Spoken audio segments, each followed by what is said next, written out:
Iglesia Bautista Misionera de Don Torcuato le invita a escuchar el siguiente mensaje que edificará su fe.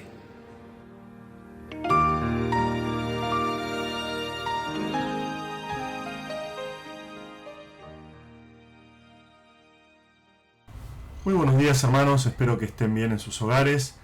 Tengo el privilegio de poder compartir con ustedes la palabra de Dios en este día, esperando que sea de gran bendición para ustedes. Quiero que vayamos al pasaje que tenemos delante de nosotros hoy, es el Salmo 130. Me gustaría compartir con ustedes, leerlo y después vamos a tener nuestra exposición del día de hoy. Dice así la palabra de Dios. Cántico gradual. De lo profundo, oh Jehová, a ti clamo. Señor, oye mi voz. Estén atentos tus oídos a la voz de mi súplica. Si mirares a los pecados, ¿quién, oh Señor, podrá mantenerse? Pero en ti hay perdón, para que seas reverenciado. Esperé yo a Jehová, esperó mi alma, en su palabra he esperado. Mi alma espera a Jehová más que los centinelas a la mañana, más que los vigilantes a la mañana. Espere Israel a Jehová, porque en Jehová hay misericordia y abundante redención con él, y él redimirá a Israel de todos sus pecados. Tenemos frente a nosotros un salmo que es sencillamente hermoso. Es parte de un conjunto de salmos llamados los cánticos graduales, también son llamados los cánticos de las escaleras o de los escalones, cánticos de ascensión. Eran las 15 canciones que van desde el Salmo 120 al Salmo 134, y los judíos que vivían cerca de la ciudad, cerca de Jerusalén, tenían el mandato bíblico de asistir a Jerusalén para las 3 fiestas principales de su religión: la fiesta de los tabernáculos, la fiesta de Pentecostés y la Pascua. Eran fiestas realmente masivas, donde según algunos historiadores llegaban a tener una concurrencia de más de 2 millones de personas. Eran tiempos de fiesta, tiempos de adoración al Señor en el templo. La gente se reunía como una inmensa familia y el entorno era siempre un entorno de alegría. Realmente era un tiempo de gran bendición. Pero más allá del mandato bíblico para los varones que vivían cerca del área del templo, los judíos deseaban de corazón poder asistir a estos eventos. Tal era el fervor que tenían de asistir que, por ejemplo, en el caso de la Pascua, a través de los siglos ha perdurado un dicho que tienen hasta el día de hoy. Ellos dicen, cuando celebran la Pascua en sus hogares, ellos dicen: hoy celebramos acá, el año que viene en Jerusalén, teniendo el anhelo, el deseo de poder festejar un tiempo tan especial como la Pascua en la ciudad santa. A medida que realizaban el peregrinaje, subiendo a Jerusalén, los peregrinos iban entonando estos cánticos graduales. Por eso se llaman cánticos graduales. Cuando vos vas a Jerusalén, vos estás subiendo. La ciudad está ubicada sobre un monte, entonces necesariamente tenés que subir para llegar a Jerusalén. Cada uno de estos salmos encierra verdades impresionantes sobre la persona de Dios, sobre las bendiciones que la persona que sigue al Señor puede llegar a disfrutar. La persona que sigue al Señor de corazón va a ser bendecida de manera impresionante por el Señor. Hace poco tiempo atrás estudiábamos en nuestra iglesia el Salmo 128, que también es un cántico gradual, es un cántico de ascensión. En ese salmo Dios promete felicidad plena, una vida familiar plena.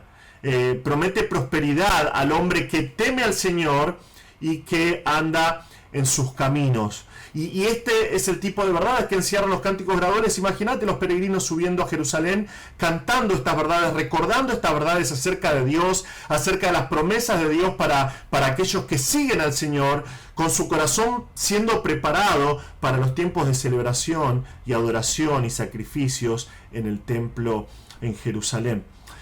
Este salmo que vamos a ver hoy, Salmo 130, tiene una progresión especial. En él podemos ver una persona, como acabamos de leer, que comienza en la más profunda desesperación, clamando al Señor en su culpa, y termina animando a otros a confiar, animando a otros a esperar en el Señor.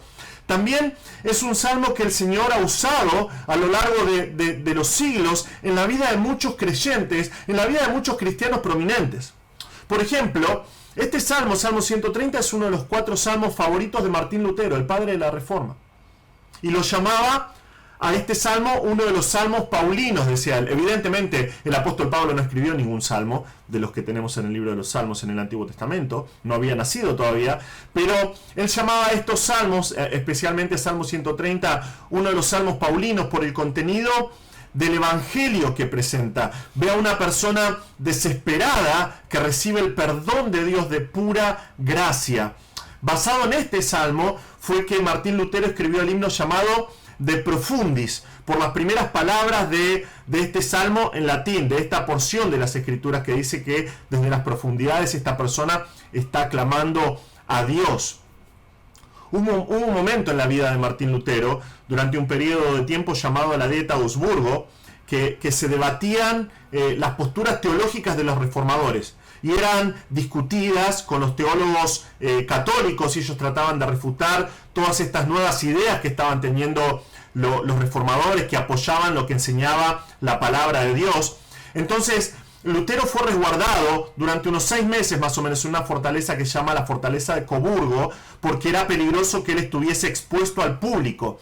Entonces los otros creyentes, los otros hermanos en Cristo que amaban a Lutero, lo guardaron en este tiempo, en este lugar, y durante este tiempo realizó un montón de escritos, tradujo la Biblia, parte de la Biblia del latín al alemán, y es la Biblia que hasta el día de hoy usan los luteranos, y escribió cientos de cartas a sus amigos y hermanos en Cristo.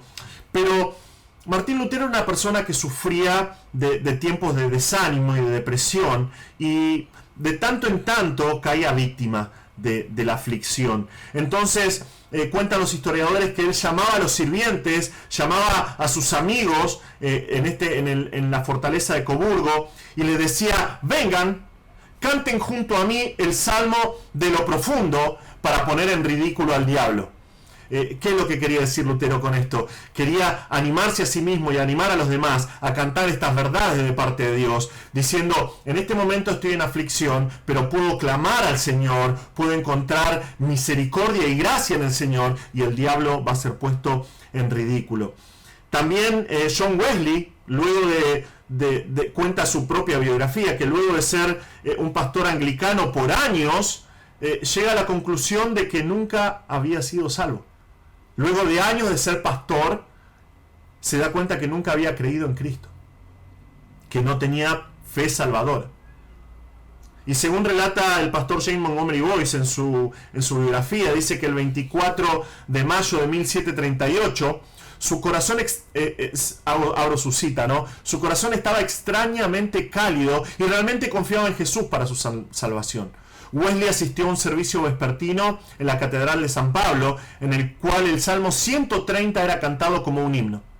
Wesley fue grandemente conmovido por él, y fue uno de los medios que Dios usó para abrir su corazón al Evangelio de salvación.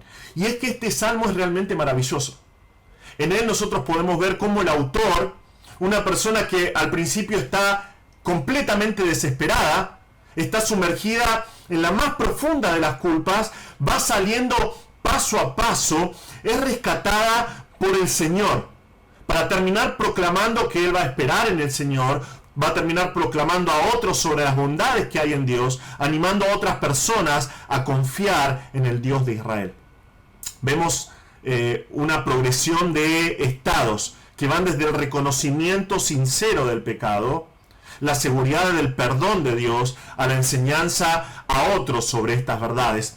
Vamos a acompañar al salmista, que hasta el día de hoy queda en el anonimato. Realmente no sabemos quién escribió este salmo, y en su peregrinaje nos va a llevar por todos estos estados. Vamos a comenzar su viaje a la Santa Ciudad en desesperación.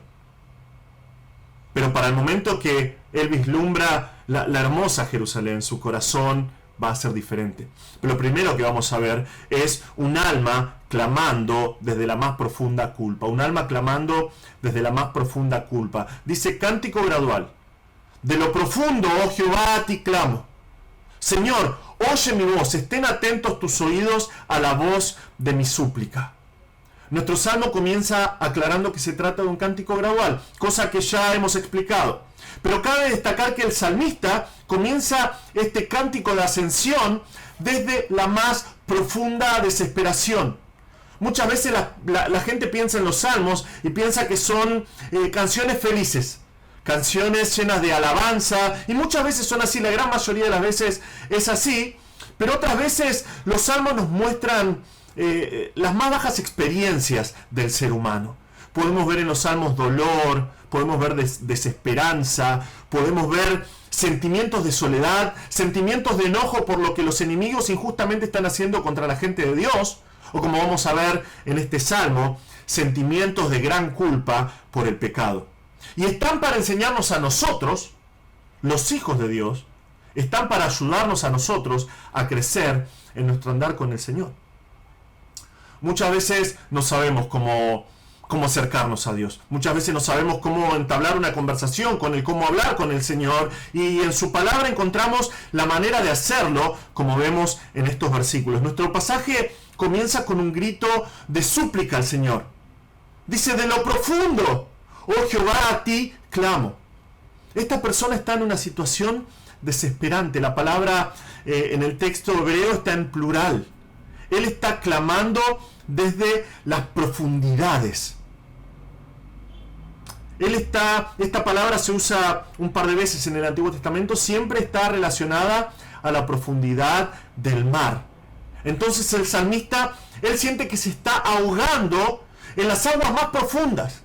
Él está en lo profundo de las aguas y está a punto de morir. Muy pronto va a perecer si nadie lo ayuda. Pero la frase también nos muestra que no es un incrédulo que habla acá. Se trata de un creyente. Esta persona conoce al Señor. Cuando dice clamo, el verbo en hebreo clamo significa clamar o llamar a los gritos, pero también significa llamar a alguien por su nombre, a alguien que conoce. Y él está haciendo eso acá. Él le da el nombre, está llamando a Jehová. En hebreo está llamando a Yahweh, que nuestras transliteraciones dicen Jehová, el gran yo soy, el Dios de Israel, el único Dios verdadero. Él está clamando a Dios, él conoce a Dios. Y también lo vemos en versículo 2. Él está llamando al único Dios verdadero, al Dios que cada vez que se lo nombra a Jehová, se habla del Dios que permanece fiel a su pacto. Es al Señor a quien él está dirigiendo su súplica. ¿Por qué? Porque lo conoce. Fíjense lo que dice versículo 2. Señor, oye mi voz. Estén atentos tus oídos a la voz de mi súplica. El salmista llama acá al Señor Adonai, o sea, Señor. Él reconoce que está en un lugar, que Dios está en un lugar de autoridad, que es superior a él, que Dios tiene derechos sobre su vida. Definitivamente estamos hablando de una persona que es creyente, una persona que conoce a Dios. Y es tan grande su aflicción, es tan grande el peso en su alma, que pide de una manera imperativa que Dios escuche su voz. Es un mandato lo que vemos acá. Dice, Señor, oye mi voz. Es un imperativo. Da la idea de que Dios incline su oído para escuchar con atención lo que con súplicas está diciendo. No es que él está siendo irreverente al decirlo en forma de mandato, sino que está dejando en claro la aflicción que está atormentándolo. Una aflicción tal que él siente que se está ahogando y que está a punto de morir. ¿Cuál es la causa de su aflicción? Bueno, no es algo externo. No son pruebas de fe que Dios le ha puesto en su camino. Eso lo vemos en otros salmos, pero no lo vemos acá. No es persecución de parte de sus enemigos. Eso lo vemos en otros salmos también, pero no es el caso acá. Nuestro salmo deja en claro, y vamos a verlo esto en nuestro segundo punto, que la causa de su aflicción no es otra cosa que pecado. Pecado personal. Y la culpa que ese pecado trae como consecuencia. Otra vez vamos a verlo claramente en nuestro segundo punto. Vamos a ver la razón para la desesperación que proviene de considerar su pecado.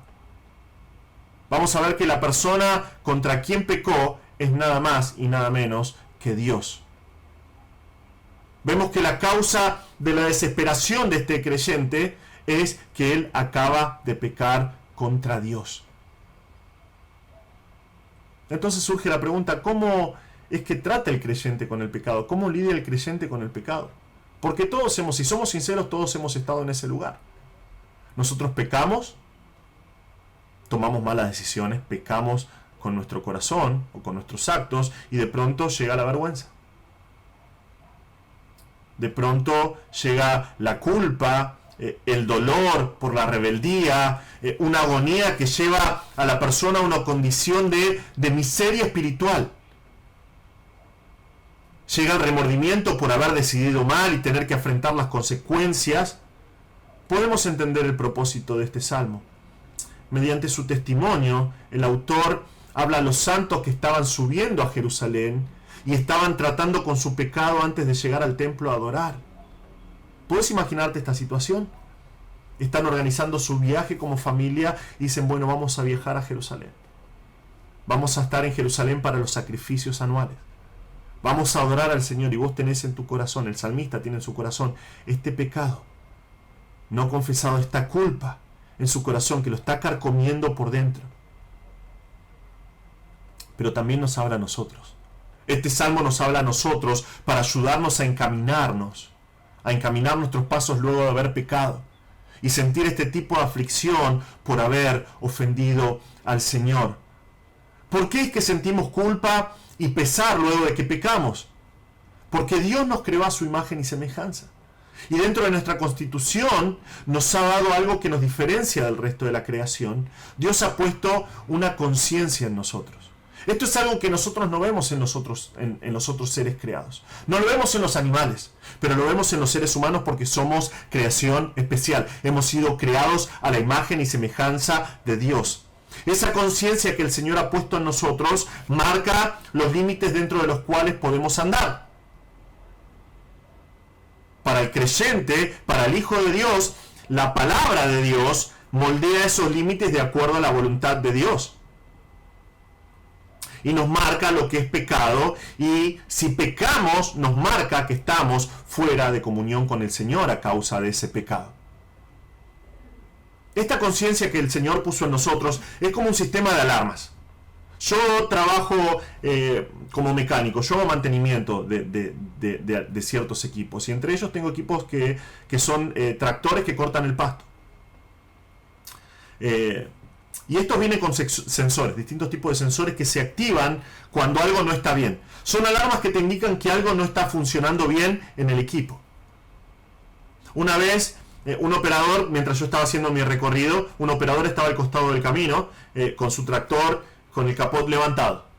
Cuando me acerqué a él, me di cuenta que evidentemente el motor había levantado temperatura, porque estaba tirando vapor y se sentía el calor de lejos. Cuando me puse cerca de él, pongo el contacto y la alarma automáticamente empezó a sonar, prendiendo luces rojas y sonando realmente de manera audible. Le pregunté al operador, ¿no escuchaste las alarmas? ¿No te diste cuenta que las alarmas te estaban diciendo que estabas haciendo algo que iba a terminar mal? Que se iba a romper el equipo. ¿Cómo llegaste a dejar que se rompa el tractor? El operador me dijo, no escuché las alarmas, estaba distraído, estaba escuchando música, por eso no presté atención a las alarmas, no vi las alarmas, no escuché las alarmas.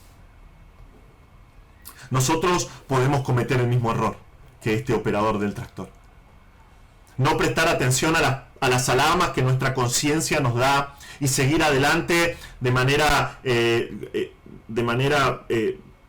apesadumbrada, pero seguir adelante con nuestras cabezas duras y tomar malas decisiones hasta caer en el pecado. La diferencia es que nosotros no nos vamos a encontrar con un motor que está roto, sino con una sensación de culpa y angustia que carcome nuestro ser.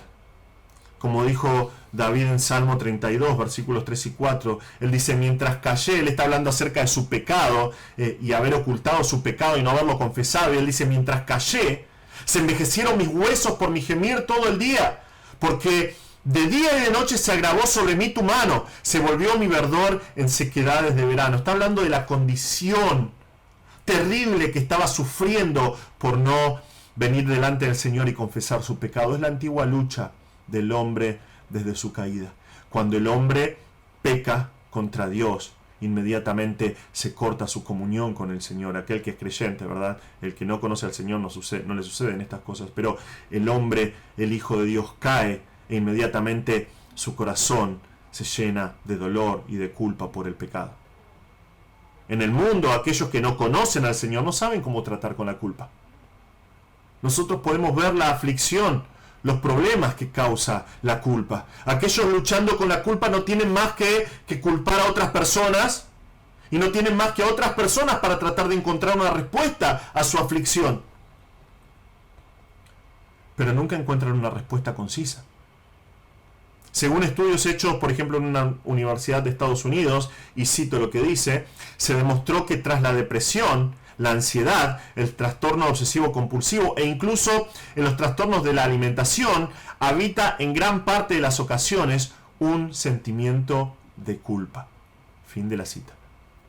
Muchas veces tratan de encontrar algún culpable que sea externo, algo que explique lo que pasa. Tratan de alivianar sus propios malos sentimientos por sus propios medios. Tratan de solucionarlo buscando consejo de otras personas, pero casi nunca mejoran, solo empeoran. ¿Por qué? Porque no tienen la revelación de la palabra de Dios para encontrar una respuesta. O simplemente cuando les dan la revelación de la palabra de Dios no la creen e intentan lo que creen que es mejor. Y sus conciencias no dejan de recordar lo que pasó y entran en una vorágine que termina cada vez peor. Pero ¿cómo trata con la culpa el creyente que acaba de pecar? Porque el creyente va a pecar. ¿Puede el creyente dejar de lado esos sentimientos de culpa y seguir adelante? ¿Puede el creyente experimentar paz verdadera aún después de pecar? Nuestro siguiente punto nos va a mostrar que sí. Gracias a Dios que sí. Vemos a continuación a nuestro salmista teniendo un encuentro con el Dios de perdón. Dice así, versículos 3 y 4. Ja, si mirares a los pecados, ¿quién, oh Señor, podrá mantenerse? Pero en ti hay perdón, para que seas reverenciado.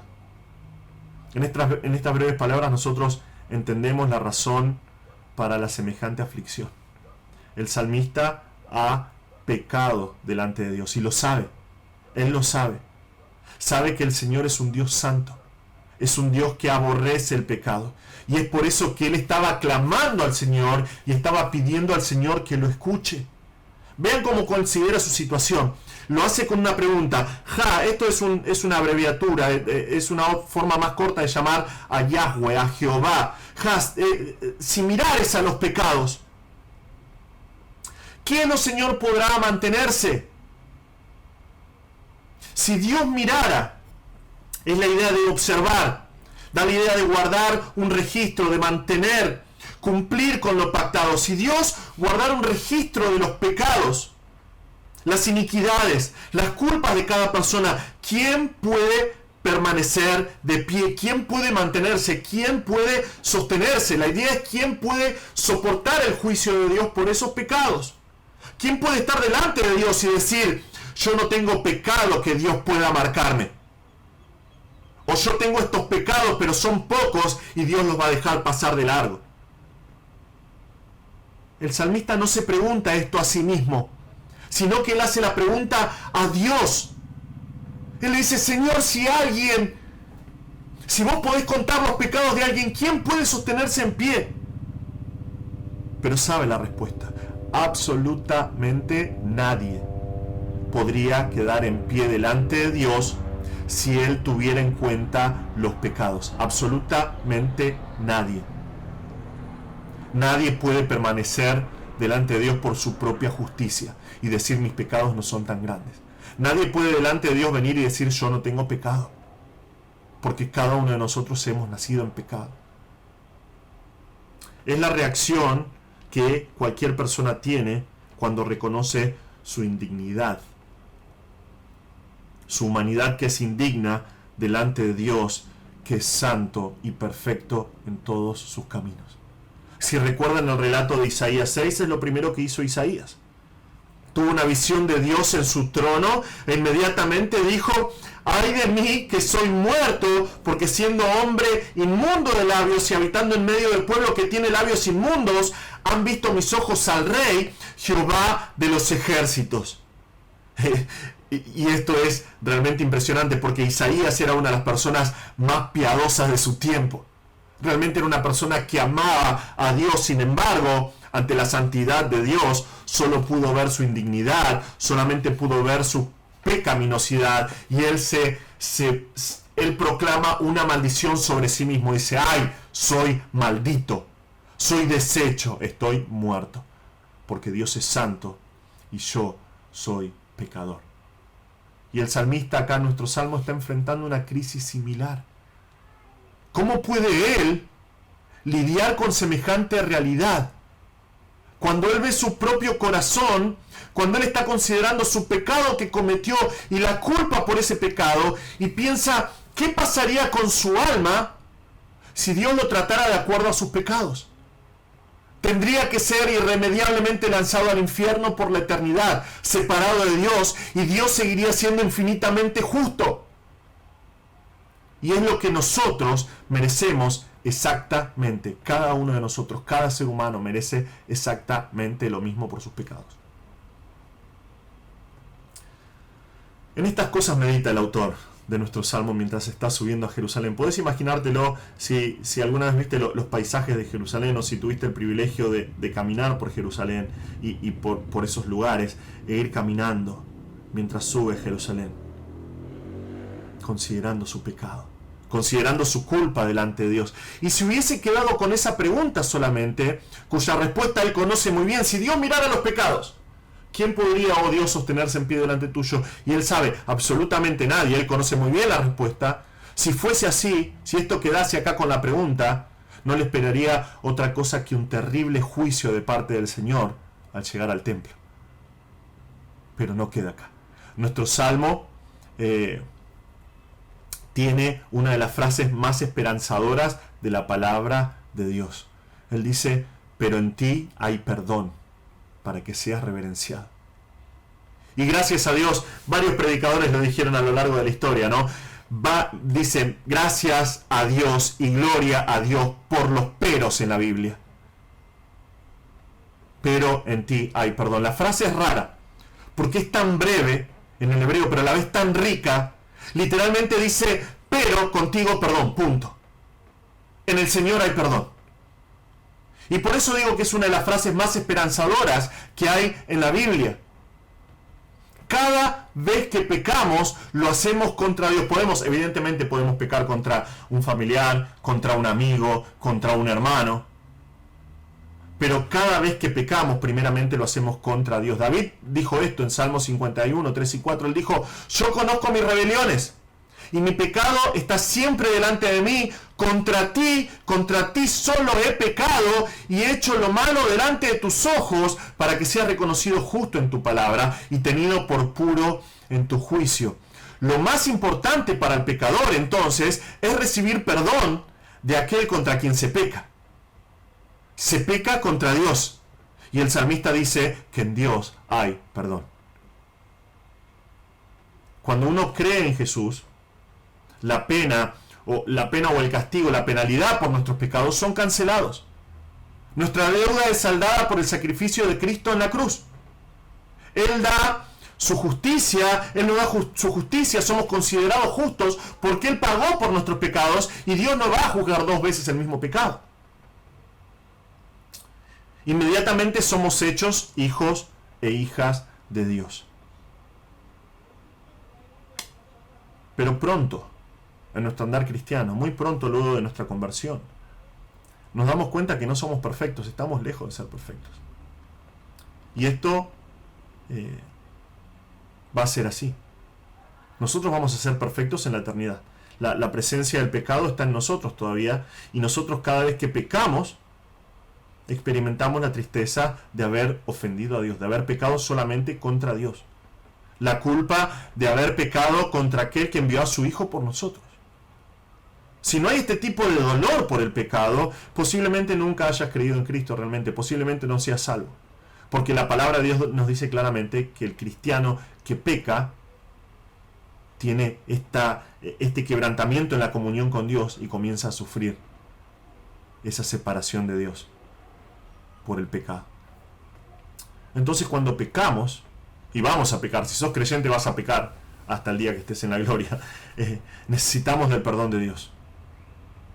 Necesitamos del perdón de Dios. Necesitamos confesar en arrepentimiento nuestros pecados para restaurar esa comunión con nuestro Padre y recobrar así el gozo de nuestro andar con Cristo. Lo precioso es que este salmo nos dice que en Dios hay perdón. En Dios hay perdón, no hay lugar a dudas. El salmo lo deja en claro. Pero contigo, perdón, el salmista dice, pero contigo, Señor, le está hablando al Señor, pero contigo, perdón. No hay lugar a dudas. No hay pero solo hay perdón para este grupo de personas. No existe, solo hay un perdón para este tipo de pecados y para este tipo de pecados no. El Señor perdona completamente todos los pecados de aquellos que se acercan a Él. Es por eso que la Biblia dice que cuando el pecado abundó, sobreabundó la gracia para el perdón. La gracia sobreabundó y por medio de esa gracia hay perdón. En Dios hay perdón. Dios perdona todo pecado. Dios perdona absolutamente todo pecado. Dios perdona a los asesinos. Por eso perdonó a David. ¿Te pusiste a considerar alguna vez la vida de David? Él era un hombre conforme al corazón de Dios. Amén, era un hombre conforme al corazón de Dios. Pero él pecó horriblemente. Él tomó una mujer que no era de él. Y él encubrió su pecado. Y no solamente lo encubrió, sino que él conspiró para matar al marido de esa mujer. Él pecó horriblemente, pero Dios lo perdonó. Dios lo perdonó. Porque en Dios hay perdón. Dios perdona a aquellos que no escuchan su plan y quieren andar en sus propios caminos. Por eso Dios perdonó a Abraham. Cuando Dios le dijo a Abraham que en él serían benditas todas las naciones en su descendencia, él no esperó a Dios. Él tomó a Agar por esposa y tuvo a Ismael. Pero Dios lo perdonó y después le dio a Isaac. Dios perdona a los mentirosos, aún aquellos que mienten con maldición. Es por eso que perdonó a Pedro y lo hizo una de las columnas de la iglesia. Pedro negó al Señor, lo negó 3 veces, lo negó con maldición, diciendo no conozco a tal tipo. Sin embargo, Dios lo perdonó. Dios perdona a los corruptos. Es por eso que perdonó a Zaqueo y cambió su vida. Dios es un Dios de perdón. Como dice Nehemías 9, es uno de los 3 pasajes del Antiguo Testamento que tiene esta palabra como un sustantivo, la palabra perdón. Y dice, no quisieron oír hablando de Israel, ni se acordaron de tus maravillas que habías hecho con ellos. Antes endurecieron su cerviz y en su rebelión pensaron poner caudillo para volverse a su servidumbre. Pero tú eres Dios que perdonas. Literalmente en hebreo dice, pero tú eres un Dios de perdón, clemente y piadoso, tardo para la ira y grande en misericordia, porque no los abandonaste. Además, cuando hicieron para sí becerro de fundición y dijeron, este es tu Dios que te hizo subir de Egipto, y cometieron grandes abominaciones, tú, con todo, por tus muchas misericordias, no los abandonaste en el desierto. La columna de nube no se apartó de ellos de día para guiarlos en el camino, ni de noche la columna de fuego para alumbrarles el camino por el cual habían de ir. Y enviaste tu buen espíritu para enseñarles, y no retiraste tu maná de su boca, y les diste agua para su sed. Los sustentaste 40 años en el desierto. De ninguna cosa tuvieron necesidad, sus vestidos no se envejecieron, ni se hincharon sus pies. Dios es un Dios de perdón. Dios perdona los pecados de los suyos. Es un perdón que es inmediato. Vemos acá en el pasaje, en esta corta frase, que no es un perdón futuro, es presente. No dice que habrá perdón, no dice que hubo perdón en el Señor. En el Señor hay perdón. En el Señor perdón ahora al momento de clamar y de rogar por ese perdón en arrepentimiento. Dios no nos pone en penitencia luego de arrepentirnos. Dios no nos pone a prueba por nuestro pecado. Por supuesto que va a haber consecuencias por nuestros pecados. Cada vez que pecamos va a haber consecuencias y estas van a seguir. Y estas van a variar en su gravedad, depende del pecado. Pero el perdón de parte de Dios es automático, es inmediato.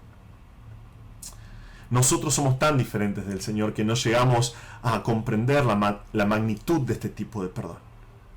Y es por eso que muchos creyentes caminan miserablemente sus vidas, no creyendo que Dios perdona así. Andan de un lado para el otro miserablemente en su dolor, cargando con la culpa por su pecado, diciendo: Dios no me puede perdonar esto, Dios no puede perdonar, la gracia de Dios no es tan grande como para cubrir este pecado, como para perdonarme de este pecado.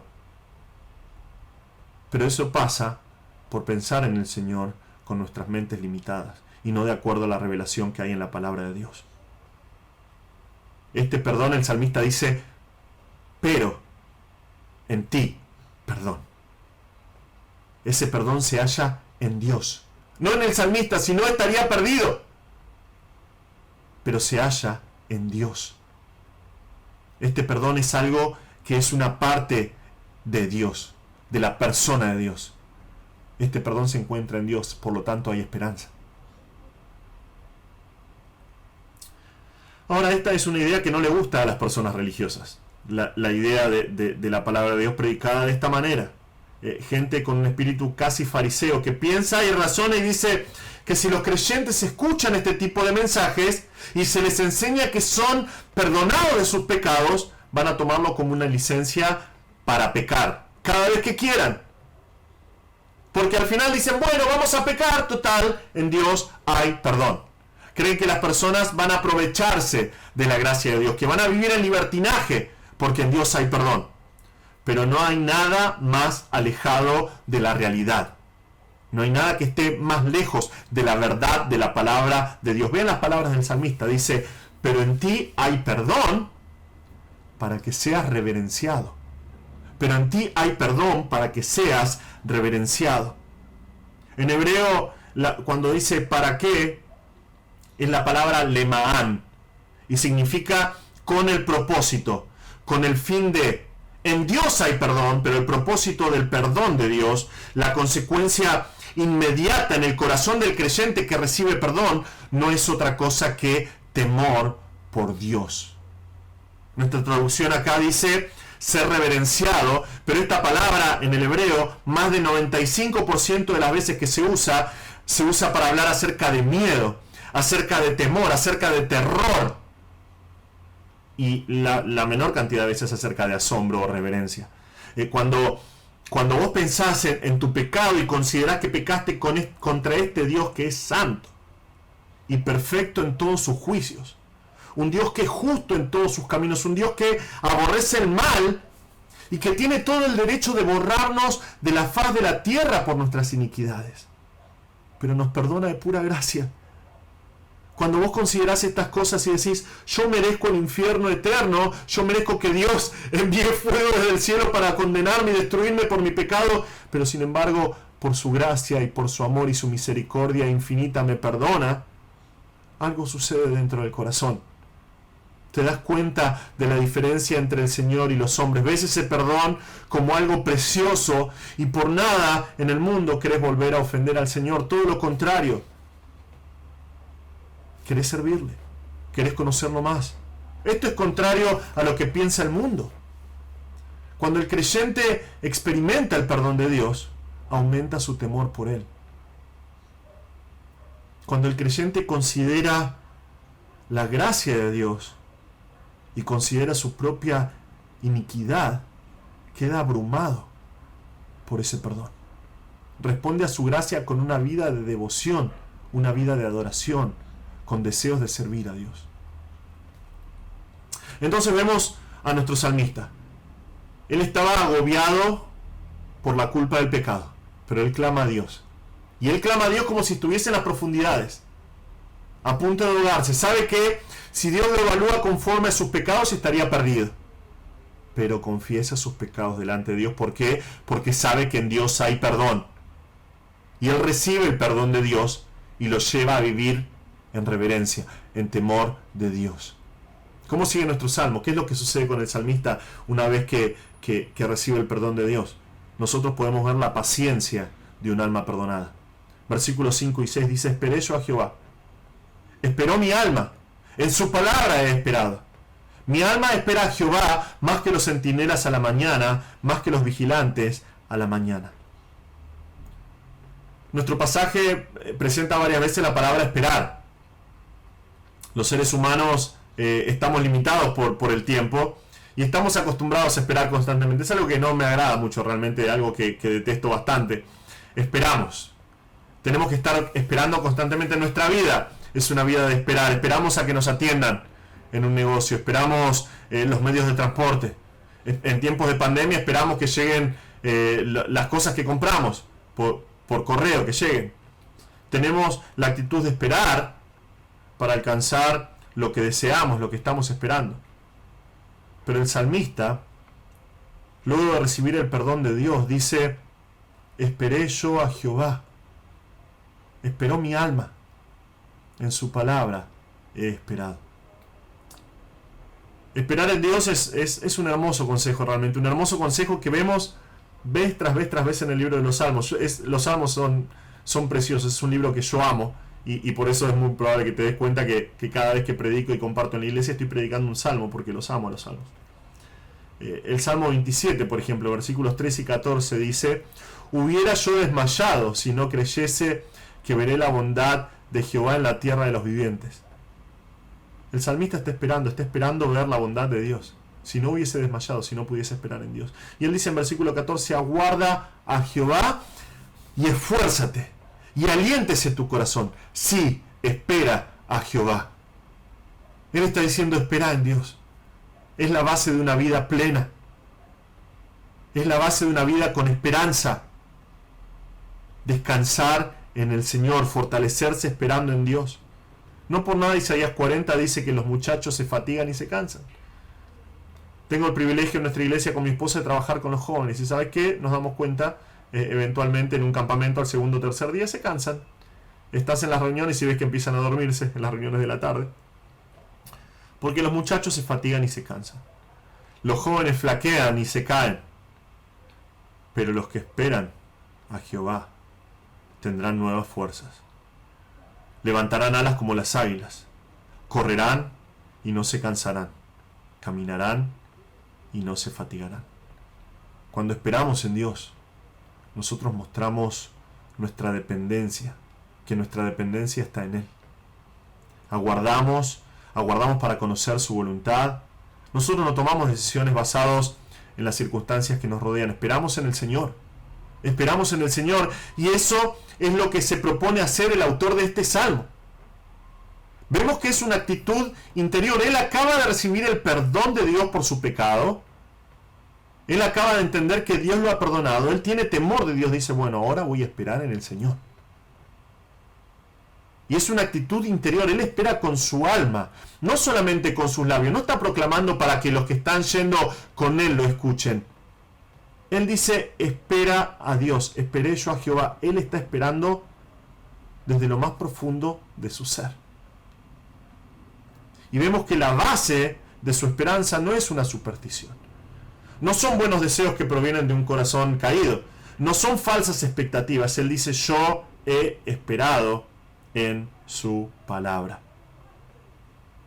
Su esperanza, su esperar en el Señor está basado en las promesas de la palabra de Dios, que son fieles y verdaderas. Él espera en Dios. Él espera con toda su alma. Él espera en lo que Dios le ha prometido en su palabra. Y podemos ver de manera muy poética cómo el alma que ha experimentado el perdón espera en el Señor vehementemente, con gran expectativa, con gran entusiasmo. Él dice: mi alma espera a Jehová más que los centinelas a la mañana, más que los vigilantes a la mañana.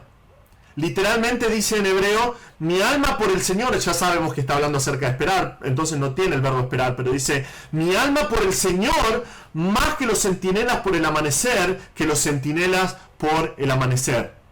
Esto es lo más hermoso de la poesía hebrea en su máxima expresión.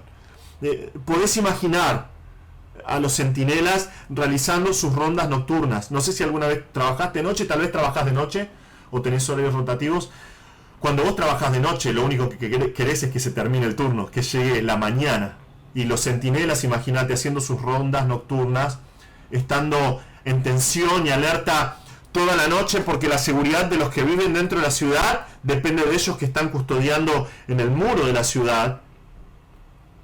Y ellos están anhelando, mientras hacen su guardia, anhelan solo una cosa: que el sol finalmente se asome con sus rayos para dar fin a su jornada. Los peligros de la noche pasaron, es tiempo de ir a descansar.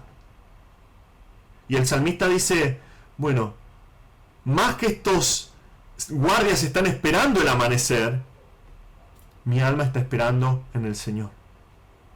Él no apresura los tiempos, no toma decisiones por su propia cuenta. Él ha determinado esperar en el Señor. Sin importar la situación, Él fortalece su fe en el Señor, Él espera y deja en el Señor sus caminos. Podemos ver la progresión de este salmo, de este cántico gradual. Vamos desde la desesperación a la confesión y la apropiación del perdón de Dios, y de ahí va el compromiso de esperar pacientemente en el Señor. Pero no se queda ahí. No se queda ahí. Este salmo realmente va de la más profunda oscuridad y de las profundidades más oscuras hasta la cima más alta e iluminada, porque vemos finalmente el testimonio de un alma perdonada. El testimonio de un alma perdonada. Versículos 7 y 8 dice: espere Israel a Jehová, porque en Jehová hay misericordia y abundante redención con él, y él redimirá a Israel de todos sus pecados. Luego de contarnos de su esperanza, luego de contarnos de su compromiso de depender en el Señor, de esperar en los tiempos del Señor, el salmista proclama a otros, comparte con otros sobre el gran Dios que sirve, sobre el Dios en quien espera, sobre el Dios que lo perdonó. Casi podemos imaginar la escena. Yo me imagino la escena luego de caminar durante días o tal vez semanas. Finalmente la santa ciudad se encuentra frente a él. El templo es visible. Finalmente han llegado. La fiesta está cerca.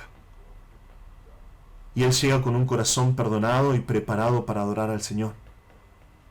A medida que entra en la ciudad, su alma restaurada por el perdón, devuelto el gozo de la comunión firme en su convicción de esperar en Dios, comienza a clamar entre sus hermanos judíos: espere Israel a Jehová. ¡Qué consejo! Esperen en Jehová, esperen en el Señor, descansen en Dios.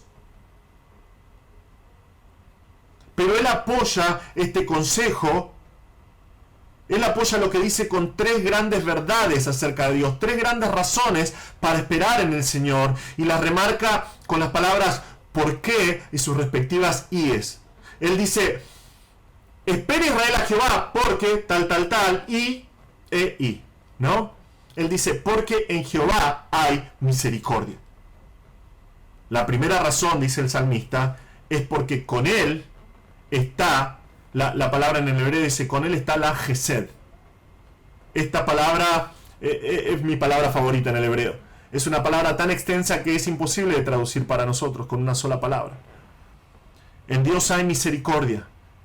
Significa gracia, significa fidelidad, significa bondad, significa hacer algo bueno por otro. Es la idea de un amor incondicional que nunca falla, es un amor que nunca te deja de lado.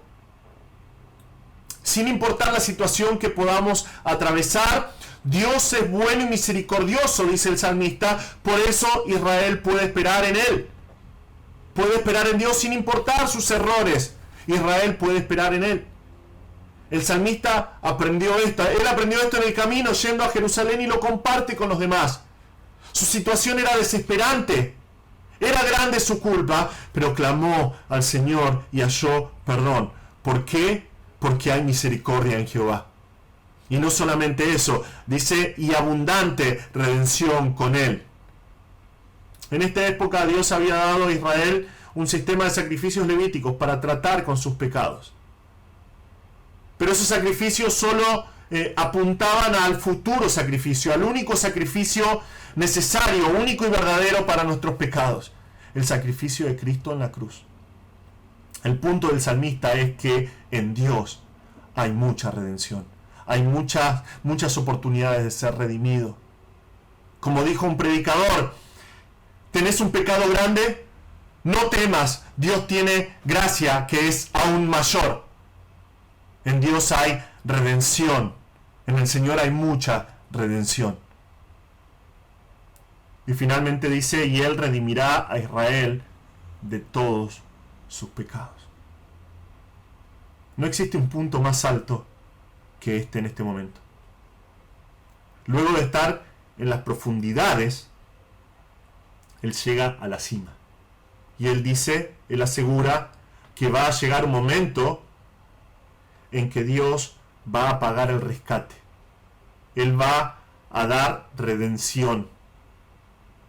No solamente a un individuo, sino a toda la nación. Un día Él redimirá a Israel de todos sus pecados. Un día Dios va a terminar con el pecado de Israel. Su comunión va a ser perfecta otra vez. Las profecías del Antiguo Testamento se van a cumplir. Por eso, en este momento que el salmista está escribiendo, ahora deben esperar en el Señor, porque la promesa que da es que un día Dios va a redimir a Israel de todos sus pecados. Es un salmo precioso, hermanos. Nuestro texto nos llevó en un viaje que realmente es ascendente, desde las profundidades de la culpa por el pecado. Nuestro salmista clamó al Señor. Él sabe que si Dios se pusiera a contar sus pecados, Él no podría estar en pie. Y es un salmo que nos ayuda a nosotros en nuestro andar con el Señor. Creo que cada uno de nosotros ha estado en esta situación. Cada uno de nosotros ha lidiado con el pecado que solamente nosotros y el Señor conocemos. El Señor conoce y nosotros conocemos. Creo que cada uno de nosotros ha estado en esta situación sintiendo esta pesadez, esta sensación de pesadumbre por el pecado, clamando al Señor por perdón. Sabiendo que si Dios tomara en cuenta esos pecados, nosotros tampoco podríamos estar en pie, ninguno de nosotros. Absolutamente nadie.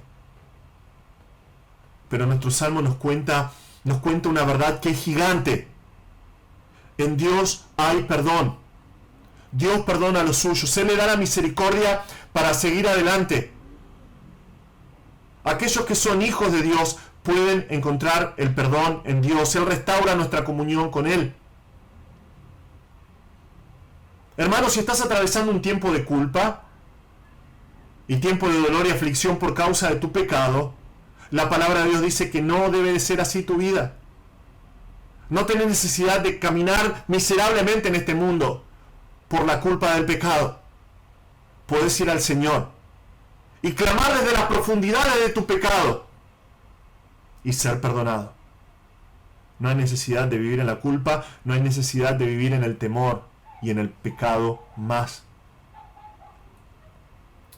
Pero nos dice este pasaje que el propósito de ese perdón es que temamos al Señor. Es por eso que el cristiano que va creciendo en su andar con el Señor, cada vez tiene que pecar menos. Cada vez tiene que ser menos tentado por lo que este mundo ofrece.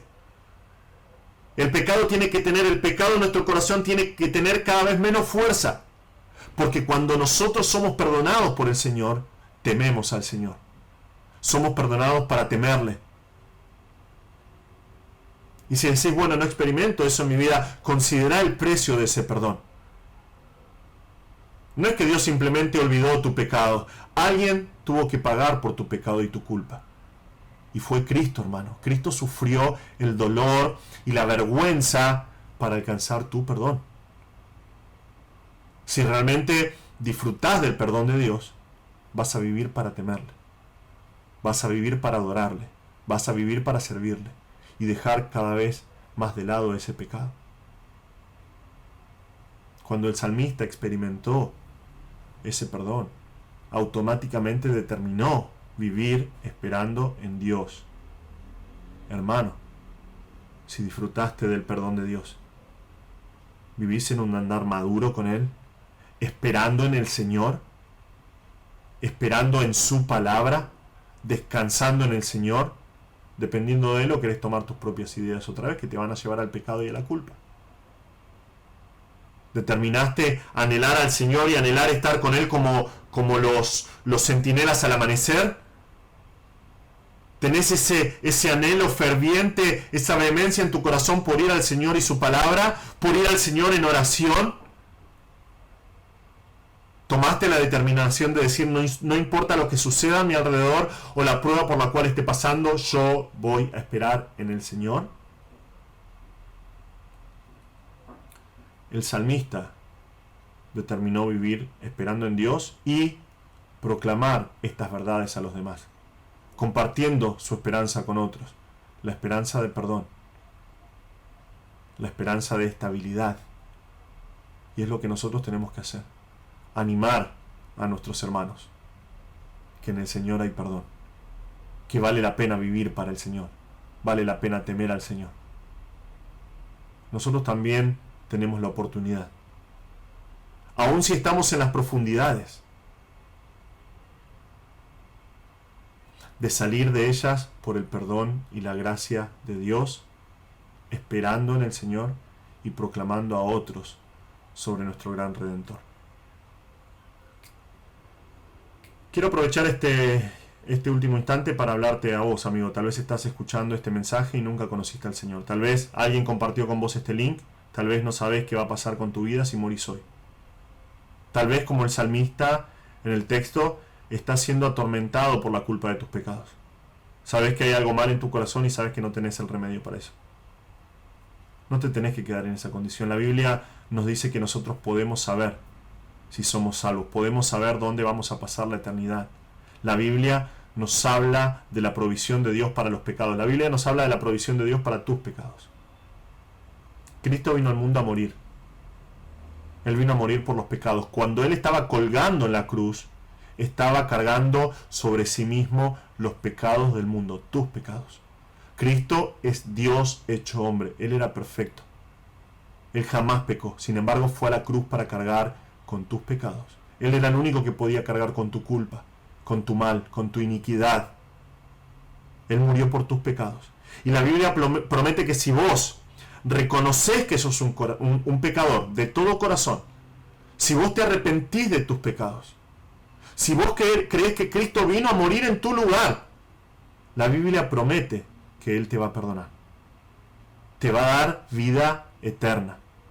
Te va a enseñar a vivir en este mundo. Cristo dijo en Juan 6, todo el que el Padre me da, vendrá a mí, y el que a mí viene, no le echo fuera. Por favor, si estás atormentado por la culpa de tus pecados, vení a Cristo.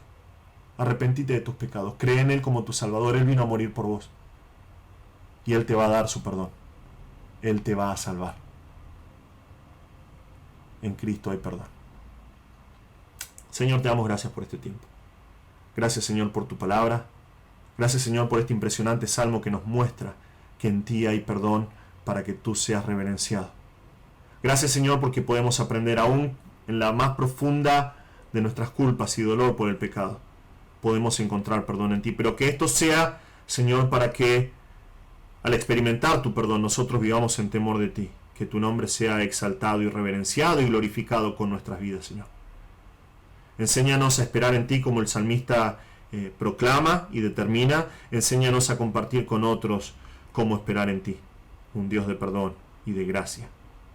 Te damos gracias, Señor, porque en ti hay misericordia, porque en ti hay mucha redención, y finalmente un día vas a redimirnos a nosotros de todos nuestros pecados, cuando vengas en gloria.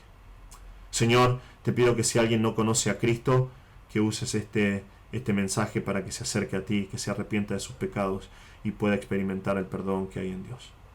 Te damos gracias, Señor, por este tiempo, en el nombre precioso de Jesús. Amén.